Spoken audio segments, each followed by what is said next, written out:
Now let's look at another get endpoint that we need to write.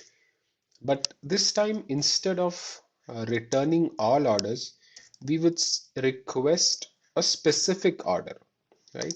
So let's start on the same lines. We have an annotation called get mapping, and the URI would go something like /v1/orders, and we need to follow a syntax here, right? In the curly braces, we need to pass an order ID. Now this order ID will be part of the URI, right?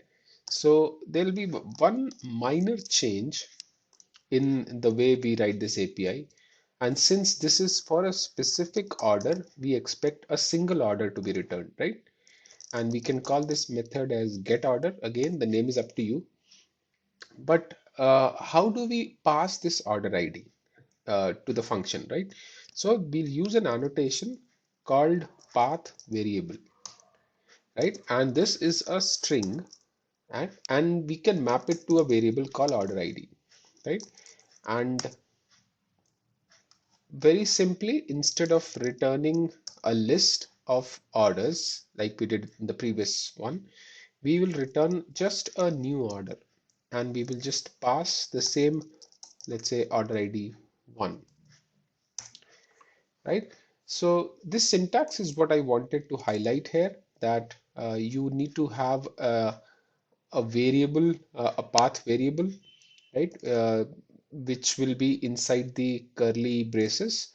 And as long as this name is same as the variable, Spring Boot will map this value to this particular variable, and it will pass that value to that variable, right? In case this is not the same, you can still pass it uh,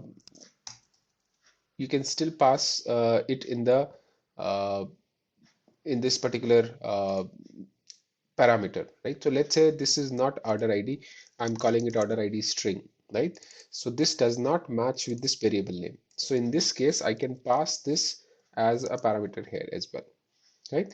So we'll see that in a bit, but firstly, let's just quickly check even the default version of it, just to be sure that it is working, right?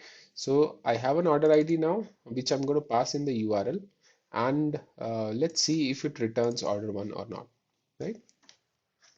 So I'm going to start the service.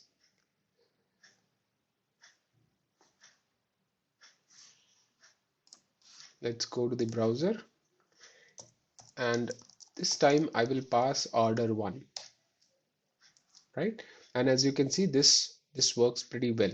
So it's actually returning the order 1 now instead of all the orders, because you're asking for a specific order, right? Let's quickly also try the other version that we wanted to try, that in case this does not match the variable name, and we will pass this as a string, uh, as a parameter to the annotation, right? We'll call it order ID string, and we'll restart the service.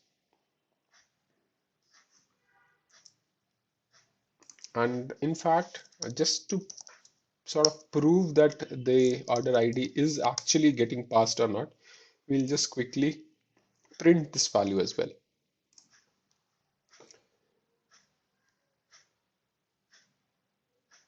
Okay, the service is started. I'll just hit the endpoint once again, right? And the order ID has come, and as you can see, the value is also getting printed. So which means that this, whatever you're passing in the URL is actually getting mapped to this order ID, right? So now we have seen